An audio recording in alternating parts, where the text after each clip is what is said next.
we're going to make a start. We've got 19 of you here, so it's just coming up 22. So we'll make a start.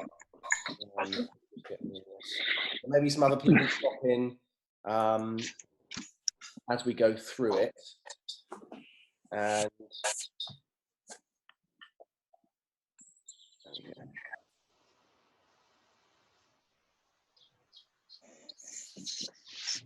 I'm recording this as well, so if for any reason you have to dive out, then don't worry. I'm recording it, and everyone will be able to see it back again. So hopefully, then you won't miss anything. So that should be good. Okay. First of all, thank you everyone for joining in on this. Really, the idea is to try and keep in touch with you all, because it's a really odd time at the moment, being home every day in the house with a 2-year-old. It's quite different. I'm sure you all agree. I suppose we're all getting used to a different routine. I'm sure it affects some people more than it does others. I know certainly it's a big shock to our system in our household. And I just hope you're all keeping well. The idea here is just to kind of keep some engagement with you all and allow us to stay in touch. I'm already organising my next webinar, which is going to be on a different subject that I'll talk to you about at the end of this one. And hopefully you'll enjoy what we've got in store. Now, this is my first one, I've no idea how long this is going to last. It could last for 20 minutes, it could last for an hour, but I'm not going to have it last too long. But I am going to try and get through everything as clearly as possible without rushing. If I'm slightly delayed a few times, I've still got people joining in on the meeting, so just bear with me a little bit. So we're going to go through the questions that you guys posted when you signed up, and I'm going to answer them to my best of my ability. And then at the end, we'll have a chance. If there's any other questions you want to ask at the end, then you can do. So we'll crack on. So first question was from Pete. It was, what club to choose when approaching the green when chipping? So I'm just going to share a different screen here because I've put this together here. Really, when you're approaching the green, when you're chipping, the things that you need to really think about are, where's the flag? Am I chipping downhill? Am I chipping uphill? Do I have to go over anything? How close am I to the green? So really, we want to have a few shots in the bag, I would say, where they're go-to shots. And I'm not saying you have to learn to play every single shot around the green possible, but if you were to have a shot that you can play that's low, a shot that you can play that's kind of a medium height, and a shot that you can play which is a higher ball flight, then those three trajectories are going to give you 3 different options for playing lots of different pin positions. Too often I see a golfer grab the same club for every shot, for every lie, for every pin position, for every green condition, green speed. And really that one shot that you've got in your bag might be good for a couple of different outcomes, but it's certainly not going to be able to deal with all the possible scenarios that you find yourself in on the golf course. So in my opinion, you need 3 shots in your armory. You need a chip and run shot, which is going to be one where the ball will spend 10-20% in the air. Most of the time it's going to spend rolling. That's going to be good when you're on the edge of the green and you've got the flag a long way away. So to save you making a big long stroke with a putter, which is hard to judge, it's actually easier to make a smaller stroke with something like a 7 iron to get a little bit of lift, and that ball's going to release much faster than it would do if you were swinging a putter. So it's a really good way to play a shot when you've got a long. So if you're at the front of the green and the pin's at the back, that's a really good shot to have in your armory there. If you're chipping uphill, you certainly will want a shot that is going to roll a lot.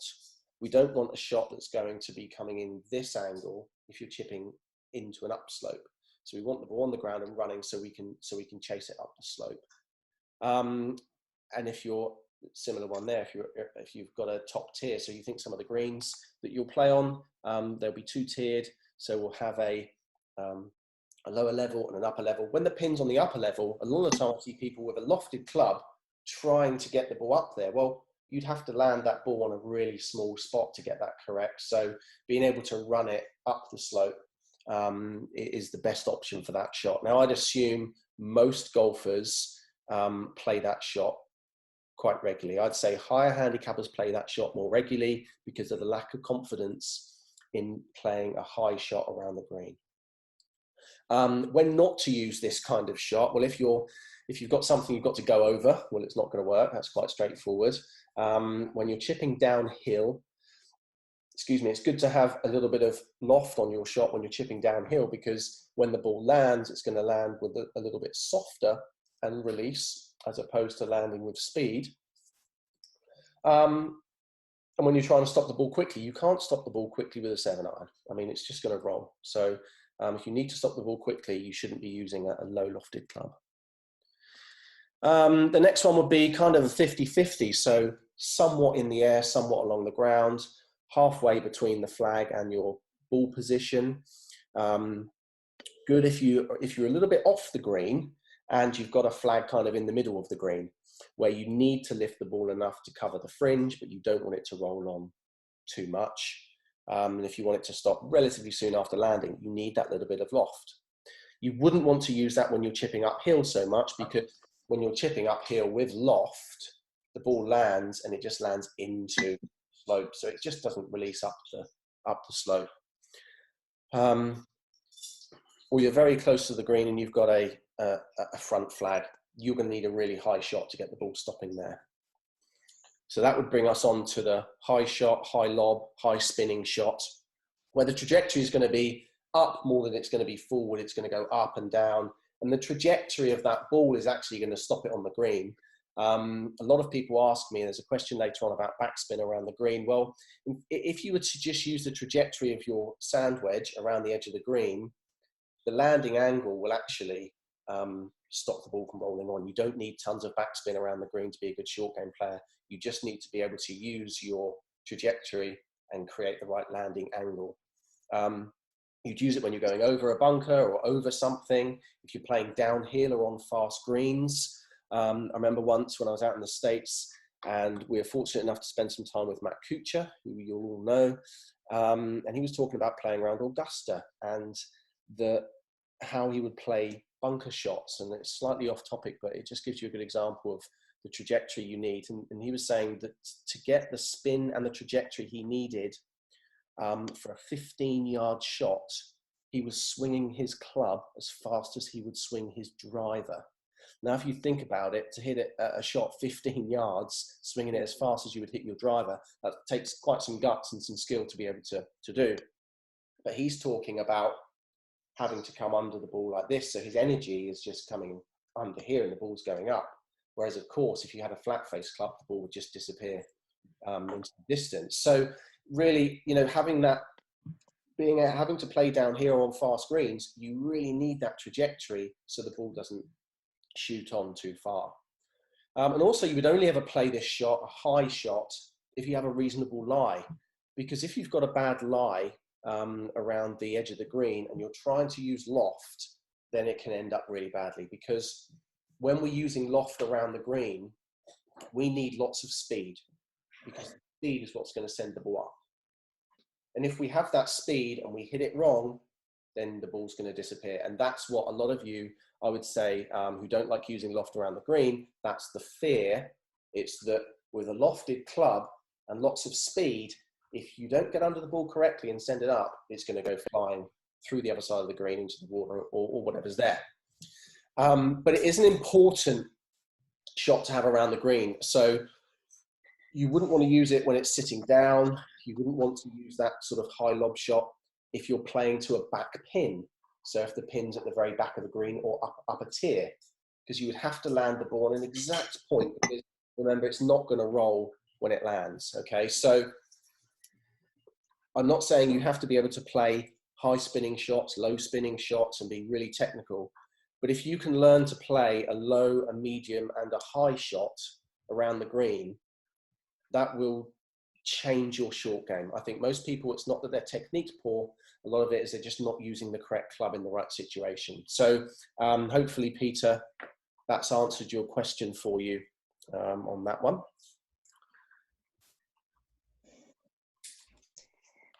And guys, as we go, if you do have any questions, if you want to use the chat box, then you can always type something in the chat box that's on here, and I'll do it at the end. Otherwise, I'm just going to do some questions at the end anyway, so you can jot something down at the moment.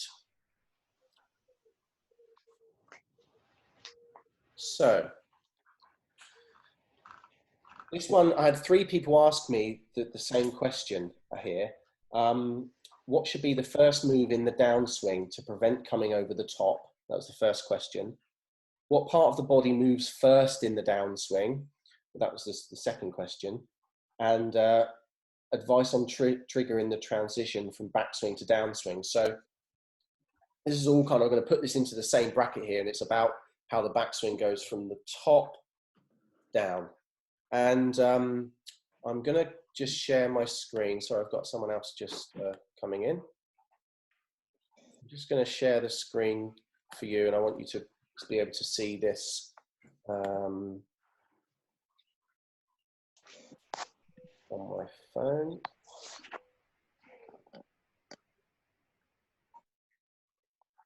Just bear with me for a moment.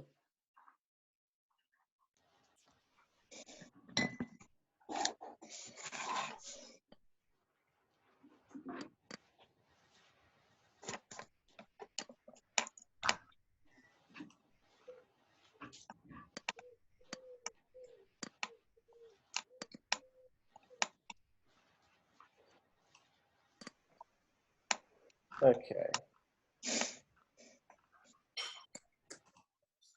Hope you can see. Can someone just let me know if you can see my coach's eye screen with golf? Yeah, all good. Okay, yeah. Great, thank you. Perfect. So I've got a few swings on here that I'm going to just show you. And a lot of golfers talk about,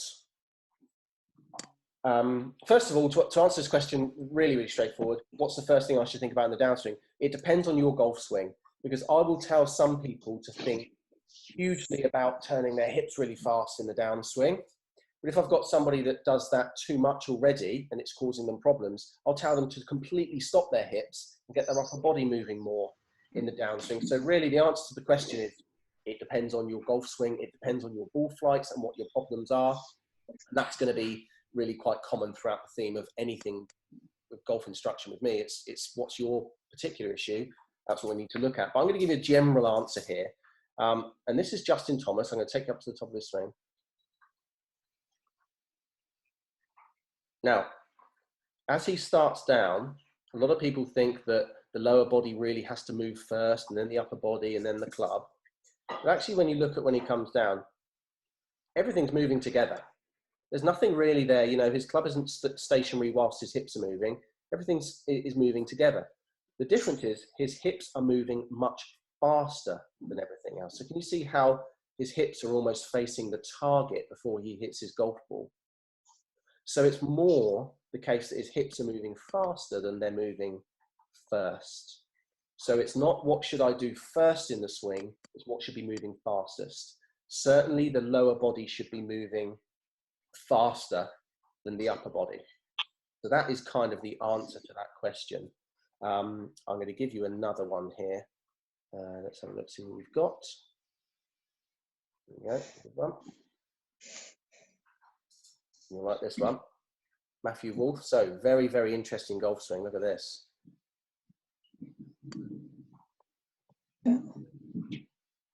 This guy was the best amateur in the world last year, turned pro and won his first tournament in his first year as a professional. Top of his backswing there, very unorthodox, but if you just watch when he's come down, everything's moving together. But again, his lower body, can you see how his lower body is looking at the target almost by the time he hits the ball? So it's moving quicker than everything else, not necessarily first. I would say don't get hung up too much with the downswing and what should move first, and because there's so much about I need to move my hips and then pull down my arms, all that kind of stuff. Again, keep it relative to your particular problem, because if you try to change your downswing, or you try to change that segment of your swing because it's what the book says, then you could be making yourself worse. You've got a 50-50 chance. It might work for your swing, it might not, and that's with every bit of advice you get that's not bespoke to you. It could work, it might not. It depends on your golf swing. Okay, so the next question, I'm going to get rid of this for now. Okay, the next question here was, for me, I want to get longer drives. I know I need to turn more, but I can't do it with a driver. So distance is a combination of three things, in my opinion. Club head speed, which is an obvious one. The faster your club head speed is going, the more energy you're going to transfer into your golf ball. That's simple. Now, most of us are going to have our maximum speed as we are now, unless we change our technique. What I mean by that is, you could go to the gym, you could work out, you could have a program in place, you could do all that. But as a part-time golfer, and as a golfer, as people that have jobs and lives, the realism of being able of working out to achieve distance is I'm not going to say impossible, because you can do, but there's better ways to find more distance. So each one of you could probably hit it further without hitting it faster or hitting it harder or trying harder, if you were to change something in your technique. So club head speed, centered strike is the second one. If you hit your ball from the middle of the golf club, it's going to go as far as it possibly can for you at that moment in time. If you hit it from the toe or from the heel, you're going to lose 10 to 30% distance, and that's a lot. I've just done a YouTube video today, and I hit some balls from the middle of my club, and I hit on the toe of the club, and the one I hit on the toe of the club, I lost 14 yards of distance with a 7-iron. That's the difference between making to the green or the water. So hitting from the middle for distance is the most important thing, because without that, nothing else is relevant. And also then the angle of attack. So if I'm chopping down on the ball, and some of you are going to be very, very familiar with this, if you're coming down on the ball and slicing, you're going to create lots of spin.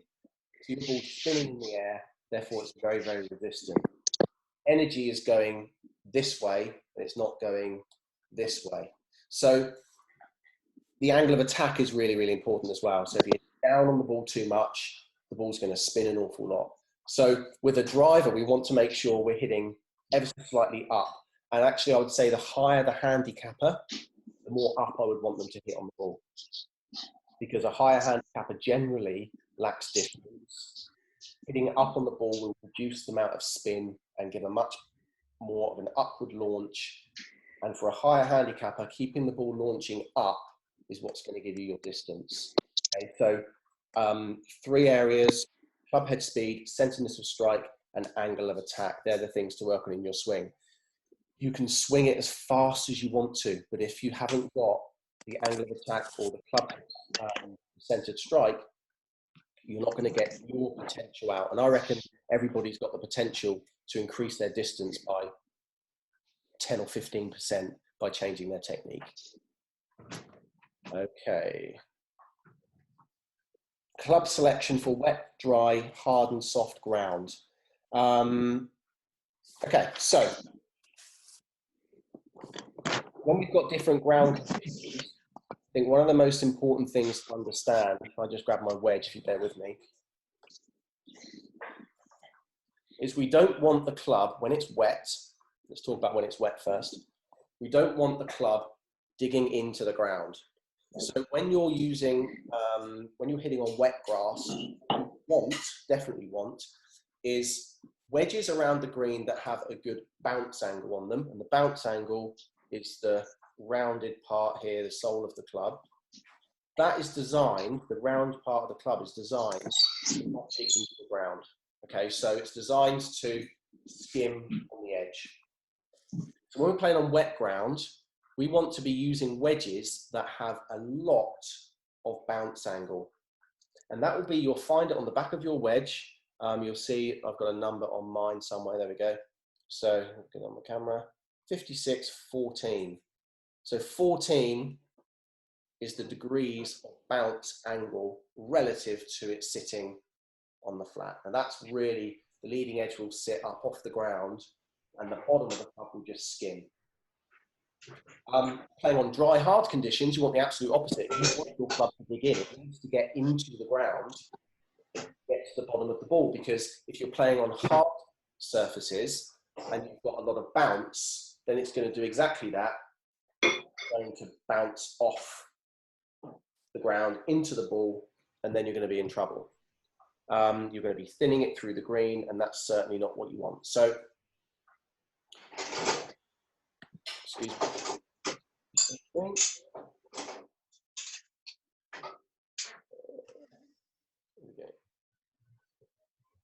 Okay, so yes, wet ground, lots of bounce, hard ground, not much bounce. When it's wet, we want our club moving level to the ground, parallel to the ground. We want to sweep the ball off the top.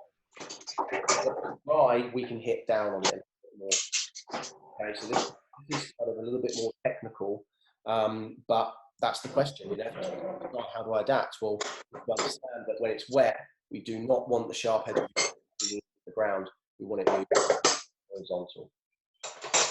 Okay.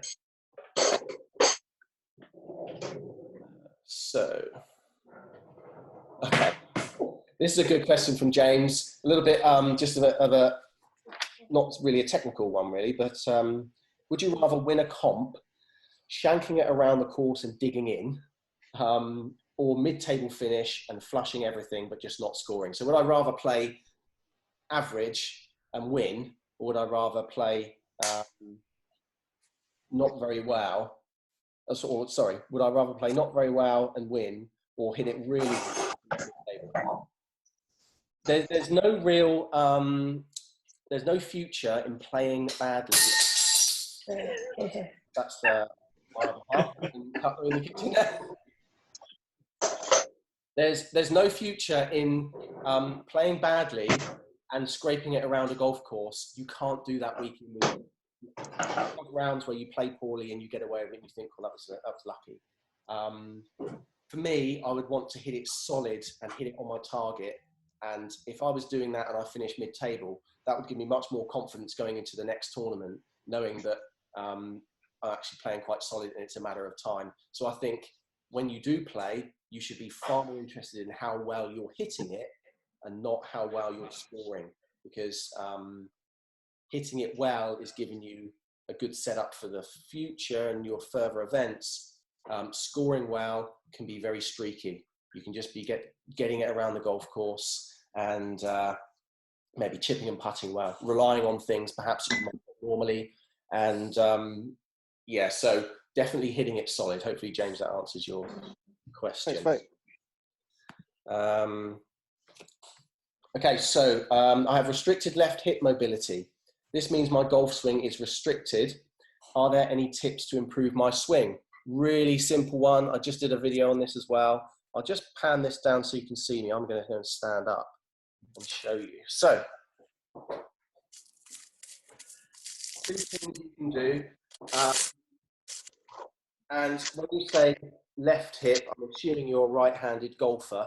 So I'm assuming that you mean your lead hip. So two things. First of all, to help your backswing turn, I would flare out my right foot. If I flare out my right foot, it gives me much more. Just going to pan this down a bit more. There we go. If I flare out my right foot, it gives me much more ability to turn to the right in my backswing. Okay, so that's really, that's a really simple one. So if you're struggling with turning your backswing, get that right foot flared out. That's absolutely fine. There's nothing wrong with that at all. That allows you to turn. After my chaps and ladies turn their right foot out. And the second thing when we swing back, if we want to create a bigger turn, I would allow my left foot, I would allow my left foot to lift. I'd allow that heel to come up. It works for Jack Nicklaus pretty well. It works for many, many golfers. That video I showed you a moment ago, Matthew Wolff, you know, best amateur in the world. His front foot lifts way up off the ground. Phil Mickelson, Bubba Watson, lots of them do. So don't restrict yourself. Allow yourself to lift your front foot and turn your trowel foot out to increase your turn. That'd be my advice. Okay, let's move on. Okay, good question here from Bill.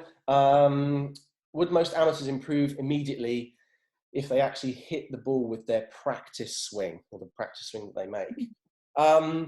Yes, and a lot of golfers will say, well, make a practice swing and say, yeah, that was okay, and then when I hit the ball, it's not good, right?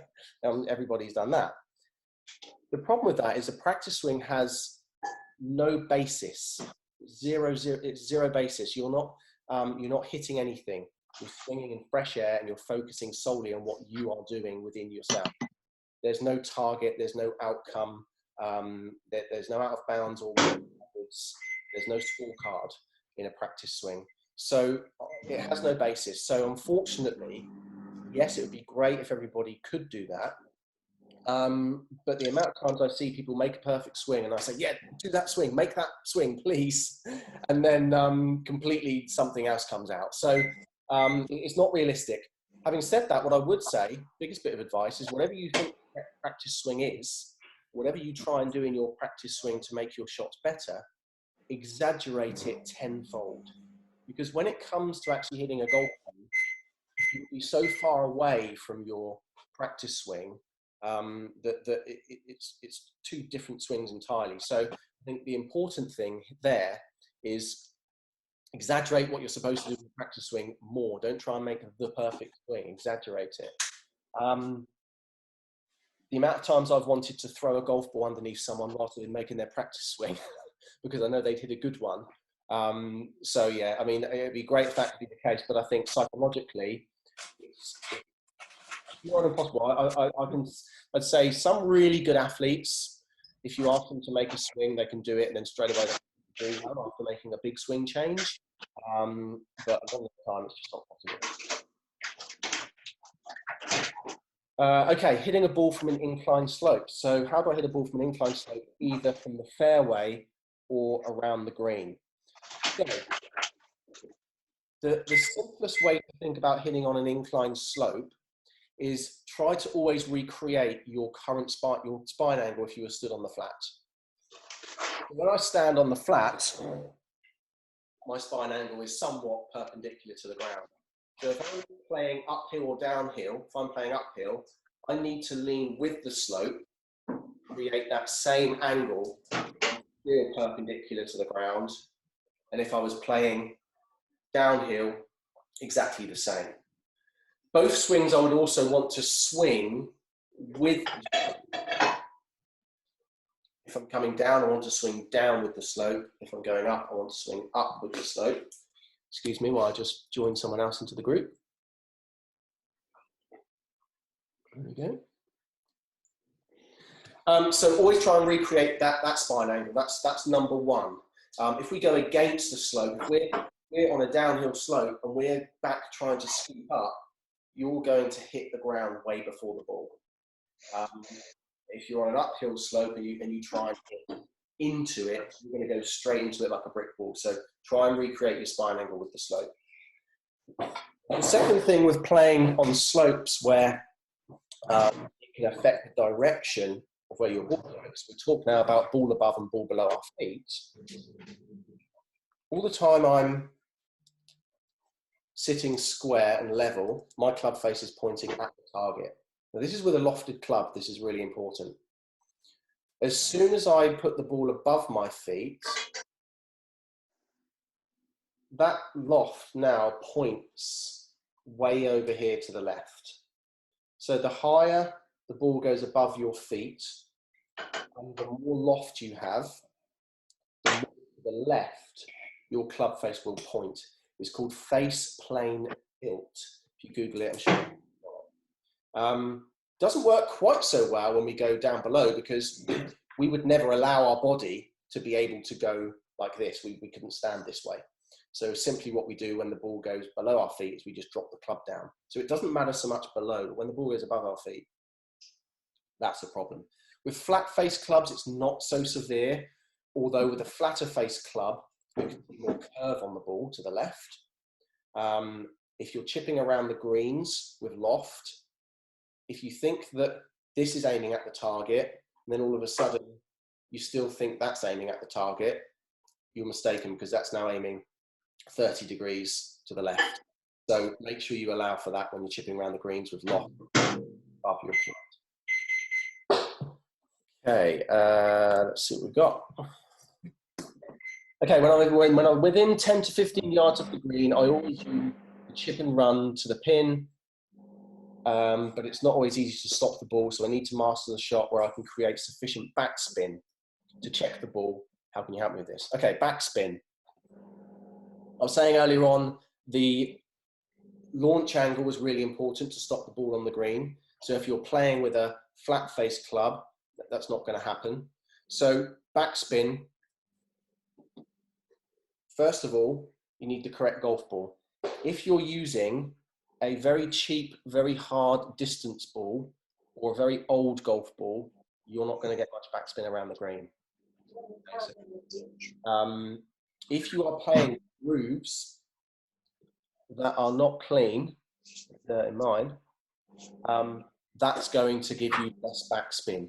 If you're pitching around the green, you want to create some backspin, you should make sure that the grooves in your club are absolutely crystal clear of any dirt or grass or rubbish. That is vital. You could lose 50% of your spin if your grooves aren't clean. The exception to that is if there's sand on your club. When I was a kid, I was playing around, and I figured that once I played in a bunker and I had some sand left on my club, next time I hit a shot, that sand almost acted like sandpaper, and it gripped, spun the ball really nicely. So if there's sand on your club, you can use that. That helps to spin your ball. It's not cheating. You're not changing anything. You just haven't cleaned your club. Loft. You're not going to get backspin with a 7-iron, unfortunately. For those of you who like to chip with a 7-iron everywhere, it's not going to happen. You need to have some loft, because to get backspin, you have to access the bottom of the golf ball. The most spin you can create is a club working underneath the golf ball like this. That's going to create tons and tons of backspin on the ball. You're not going to create backspin this way either. Okay, so you need loft. And the last thing you need is you need to be able to access the bottom of the ball by swinging in on a nice wide, shallow angle. You cannot create backspin by chopping in here and hitting halfway up the top of the ball, unless you're on really, really hard ground. And then the ball will grip and it will spin. Okay, so I would say most people create more spin by using a soft golf ball. They are more expensive. If you work on the basis that the more expensive the ball is, the more it will spin around the green, then you're about right. And make sure your grooves are clean. They'd be my 2 tips without being able to change any technique right here. Okay. I want to talk to you about something aside from questions now. That's all our questions that we've gone through. I want to talk to you about 2 different types of releasing the golf club. Okay, now I want to first of all explain to you what the release is, and I'm going to give you again some examples. The release of the golf club, I'll come back here. The release of the golf club is once the golf club gets halfway down at waist height, it will start to release. So the release zone, if you like, is from here to here, kind of to waist height.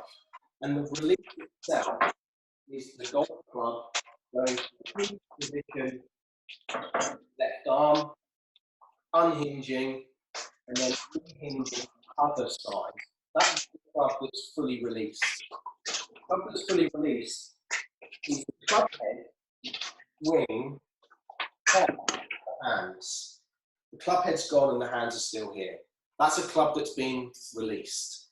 So I see many people don't release the club at all, and it's stuck behind them. I see many people release it too early. I'm going to talk to you about two different types of releases. Now, they're coined by a chap called Jim Hardy. He's one of my mentors, Hall of Fame golf instructor, and he termed them as RIT or LOP, and hopefully you can see that on the screen there. But I'm going to talk through it anyway. RIT would be right inward throw. So I'm going to show you an example of what an RIT release looks like. Let me just pair my phone up one more time.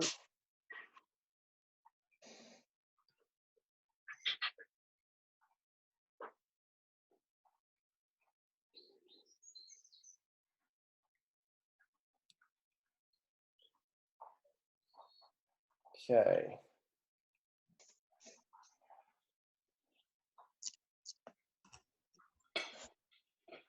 So, where are we?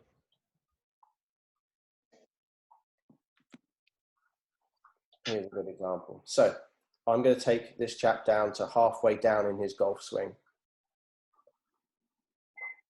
You can see that his right arm and the club head is right on the plane line there as well. His right arm, which is his trail arm, is pointing down that yellow line down onto the ball.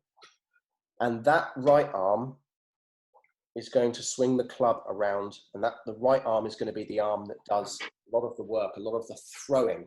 So it's the kind of release that would see me from here as I swing down, throwing the club in a rounded manner around my body. Okay, so that's a particular type of golfer. And I'm going to just play that swing through so you can see how it goes. So you can see the right arm and club shaft perfectly in line with the plane line, and they come down into the ball.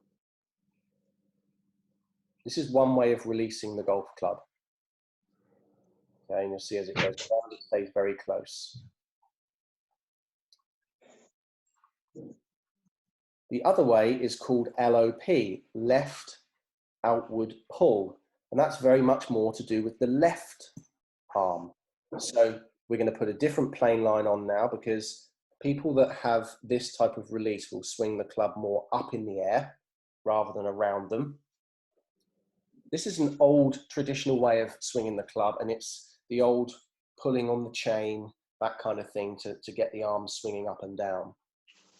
And this is Justin Thomas again. And you'll see that as he swings down, his left arm is now pointing down out at the golf ball, and the club is swinging from the inside here.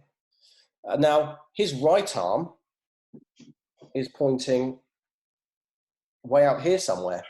So they're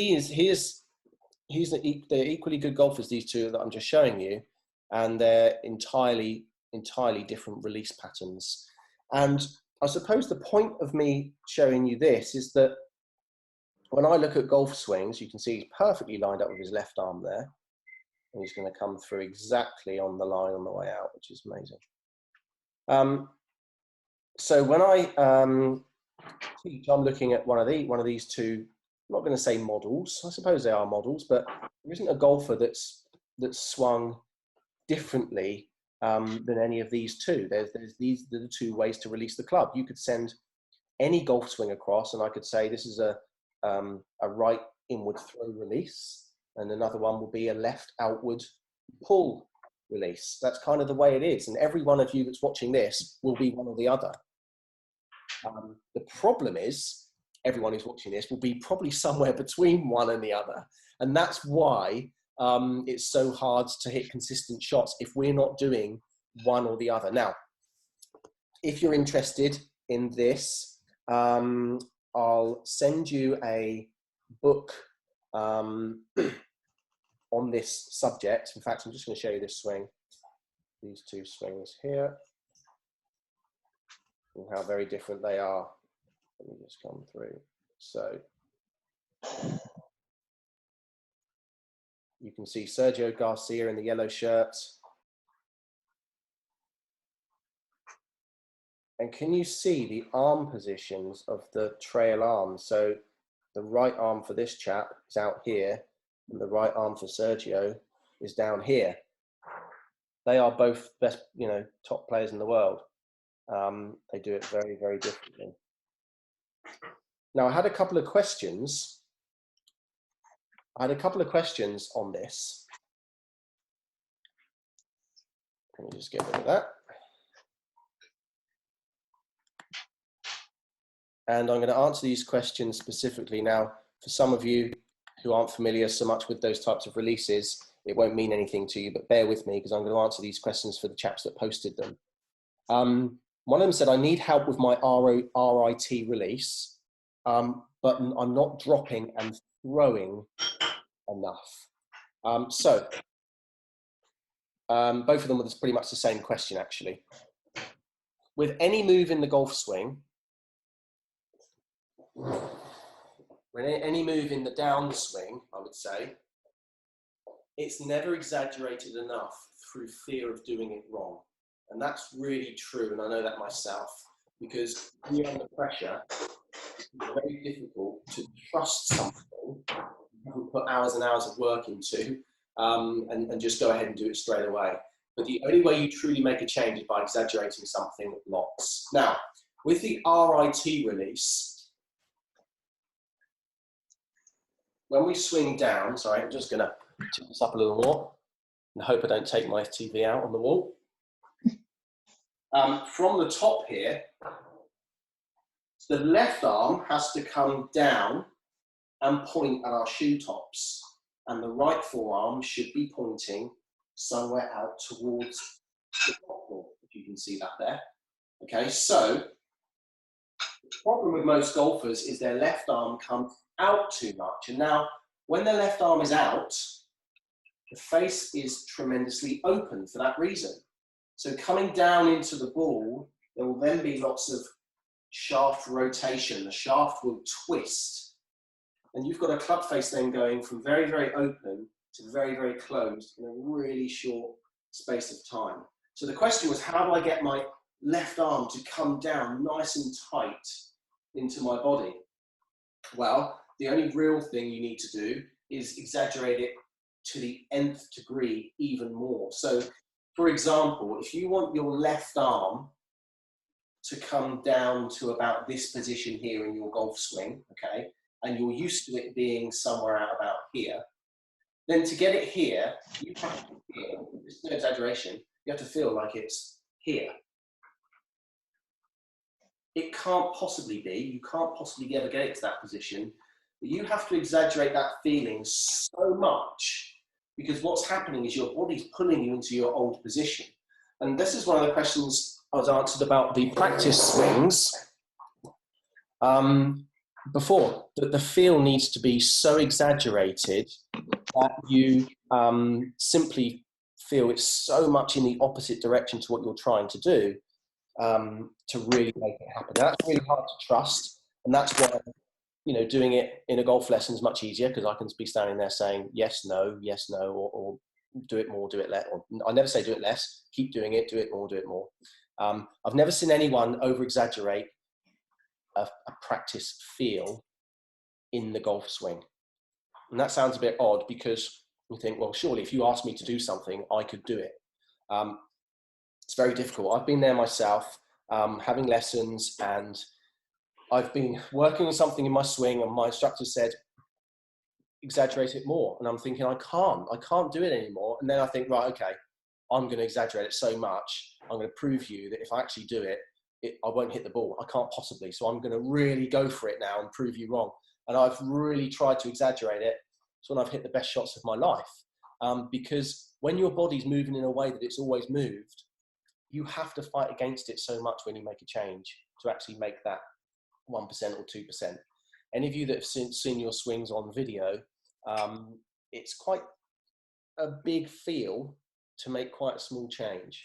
So my biggest bit of advice for anyone when they're asking for best feelings or best drills I'm not a fan of drills. I think you just need to do it and do it and do it and do it and exaggerate it.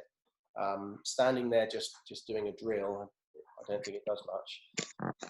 You just need to have the confidence to exaggerate it. Hitting into a net's good because it takes the pressure off where the ball's going to go. So you can hit into a net and just keep getting the feel for it without worrying about where the ball's going. And once you're comfortable with that and you're hitting balls out onto the driving range, it doesn't feel quite so odd. Okay. So hopefully that's answered the questions for everybody. And I'm going to, here we go, another good example here, left arm and right arm, two very different swings. I'll send you the name of the book for this. It's called The Release. Golf's Moment of Truth or something, but I'll send it to you, written by Jim Hardy. Great book. It just shows you there's more than one way to do it, and there really is. You've had a golf lesson with me. I'm not trying to fit you into a model. See you through these golf swings here, but I'm not trying to get you into one of those. It's getting you as good as you can be for what you're working towards. So Jim Hardy, The Release is a great book. Oh, there it is. There we go. Worth a read. Okay. So bear with me a moment.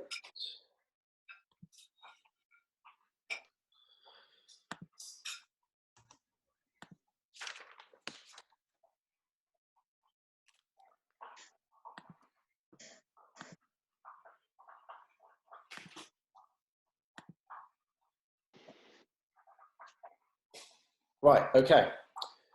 I've got a question in the chat here. Louis, I'm in the process of changing my wedges. What setup do you have and why?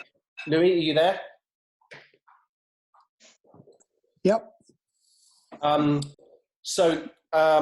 me the question a bit more specifically, Louis. So what's going on?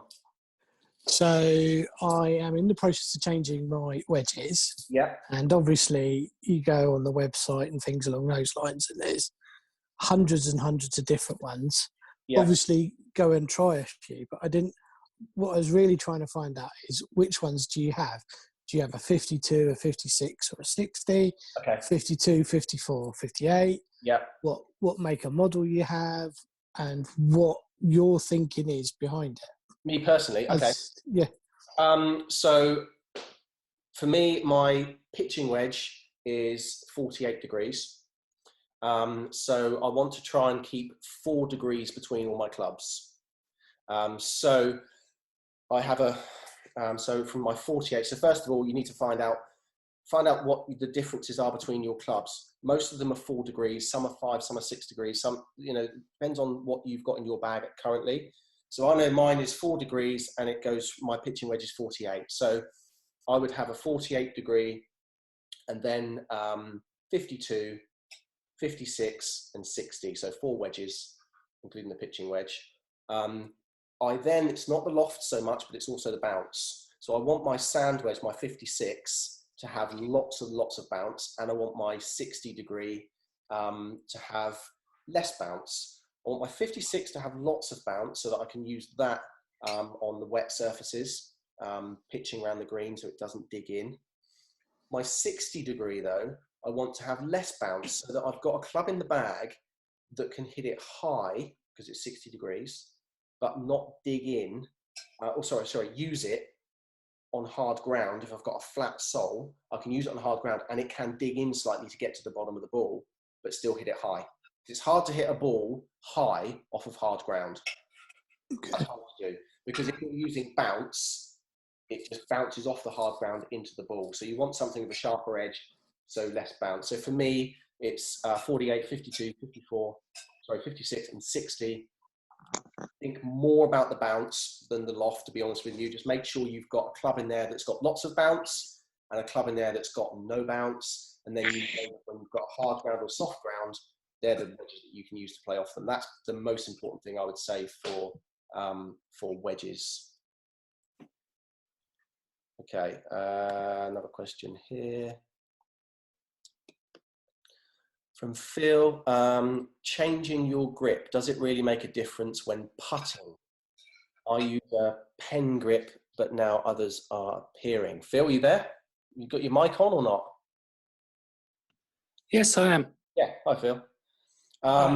Okay, so no, I don't think grip makes a difference. If that's a real short answer, when you're putting, it needs to be something that's really comfortable for you, because putting, there's a million different ways to do it, and the one thing you need to do correctly with putting is have your face square. I haven't got my putter, but have your face square at the point of contact. Yeah. If you've got your face square at the point of contact, the ball will go in the direction that your face is pointing. Putting is overthought a lot of the time. So in terms of grip, absolutely no problem at all with your grip. Be interesting to see how your grip though changes perhaps your shoulder angles or your alignment, because sometimes if you place your hands differently on the club, it can put your shoulders in a different line, which can change your stroke. But in terms of, is there a better one or what's the best one to use? No, play around with it and find the one that's most comfortable for you. If you're stood over a putt and you feel comfortable, the chances that you're going to hold that putt are greatly increased, versus gripping it how I've told you to grip it, but you don't feel that great. Standing over a putt, you're not going to trust it. Okay. Okay, Peter. Okay. Back to the first one. Didn't specify a club for the third option or shot type. Peter, hi Peter, are you there? Oh yeah. So are you talking about the third option was the high loft one. Is that another pitching wedge just hit differently, or is no, I would use a lofted club. Use your sand wedge. Okay. A lot of people are afraid to use their sand wedge around the green because it says S on it, and they think, oh, that's my sand wedge, so I'm using it in the sand. You'll see that a lot of clubs nowadays have numbers rather than letters. I wouldn't call any of mine a sand wedge or a pitching wedge or any wedge. I'd call it a 56 or a 60 or a 48, and I would refer to the loft that I need relative to the shot in hand. So you need the most loft you can get to hit that ball. But remember, when you're playing with a high lofted club, you need speed to get the ball moving forward. Yeah. Because it's not going to go forward, it's going to go straight up.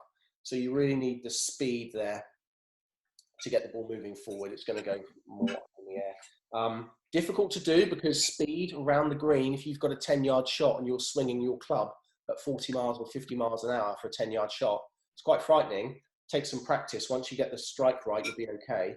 But that's certainly go for more loft to make it easier for yourself. Thanks very much. Typing in one more. Okay, that's fine. So Justin, chip setup, which direction of body aim versus target versus club face direction? Also swing path, around or straight? Okay, chipping. Chipping is going to be very much like putting. The only thing that it matters with your aim is where your club face is pointing. And the reason that it's only where your club face is pointing is important is because we're not making a big enough or fast enough swing to see the ball curve in the air. So the face is going to send the ball in its direction. So when you're hitting full shots, the face will always send the ball, and the direction that you're swinging will add the curve, which will give it its slice or its hook. So around the green, we don't need to worry about slicing or hooking. We need to get the face. So face aim is the most important thing. Aim it when you're chipping at where you want to chip to. And when I say that, I mean not aiming at the flag. Read it as a putt. So if you're going to chip onto the green, look at the last half of the putt. Look what it's going to do when it rolls. You need to allow for that when you chip with your aim. Swing path, around or straight. I'd let it take its natural curve. Definitely not straight. In the golf swing, we never want to swing the club straight back and straight through. It's not a straight line game we're playing. I'll just stand up again so you can see. Whenever we're stood side on to our golf ball, as soon as I start moving, my club will start to arc naturally. If I try and keep it straight, I could not possibly swing my golf club in a straight line back and through. That's what it would look like. The only time I would ever want a club straight would be on a really, really short putt where I'm going like this. I can keep it straight for that long, that's no problem. But as soon as I'm starting to here, as soon as I turn my shoulders, my club's arced inside me by a couple of inches. Now, not to say you should try and whip it around you, just let it follow its natural arc. Back and through. That club is arcing ever so gently back and through. I'm not trying to keep it straight back and straight through. That will cause lots of off-centre hits, lots of shanks and that kind of thing, which you don't want. Has that answered your question, Justin? Yes, brilliant. Thank you. Peter, how many windows did I break perfecting my window challenge? I'll let you into a secret. That was an airflow ball. So, and the reason I did it in slow motion is I didn't count the difference. I thought it was some kind of a fix, yeah. I was never going to do it with a real ball. In my little boys' air ones. How do you find the practice balls? Say that again? How do you find the practice balls? Like foam ones or the ones with the holes in? Again, I think so long as you've got something to hit, it gives you a basis of your swing. You can't look at a ball flight with an airflow ball. No. Just hitting into a net. I've set up like a net in the back garden. You're better off with a real ball into some sort of makeshift net. Yep.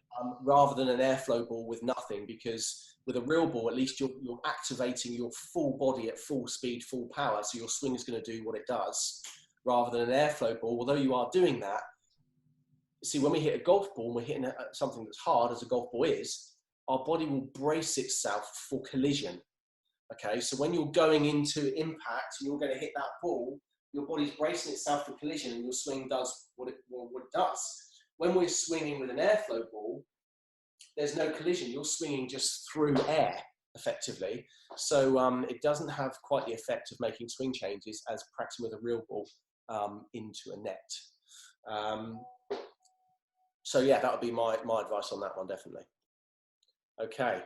Now, I think that's pretty much it. And we've been maybe about an hour, just under. So that's been good. I was quite unsure whether it was going to last for 20 minutes or I was going to be here all night trying to explain all of my questions. But thank you, everyone. My next one is going to be strategy, course strategy. And hopefully that will be really one that's going to be of interest to a lot of people, talking about the best way to get it around the golf course with your current game. I think everybody could hit it, could score much better without hitting it any better at all. And I mean that seriously. Golf is about where you hit your bad shots. It's not about how well you hit your good ones. I've played rounds of golf and shot my best scores and not hit many fairways at all, but I've missed in the right place. You need to miss in the right place. So I'm going to do another webinar on strategy. I'll send out the emails and you just sign up again like you did for this one. Hopefully, I think that's it for questions. Yeah, hopefully you will find this helpful. It's been a good something to pass the time during this lockdown phase. And I hope we'll keep them well and safe. Like I said at the start, it's horrible times, and I just think that this kind of connection with you guys is really good for me, helps me focus, helps me believe I've still got a business to return to when this is all done. I'm not going to turn up and have no one to teach. So it keeps me motivated that way. And hopefully for you, it gives you something to think about, something to practice when you are in your garden, or just things that you can think of, books you can read, like I've sent there for you today with that one. Give you something during this time.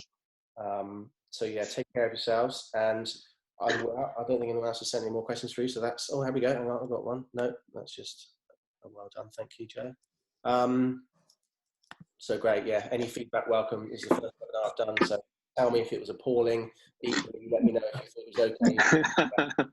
All right. So thank you, everyone. Thank you, Adam. Thanks, Adam. All right, guys. Thank you, Adam. Yeah, really good. Well done. Thank you. Thank you, Adam. Thanks, Bye-bye. Adam. Cheers, then. Good night, everybody. Bye-bye. Stay safe. Keep safe. Bye-bye. Goodbye, everyone. Cheers, See ya. Bye-bye. Bye-bye.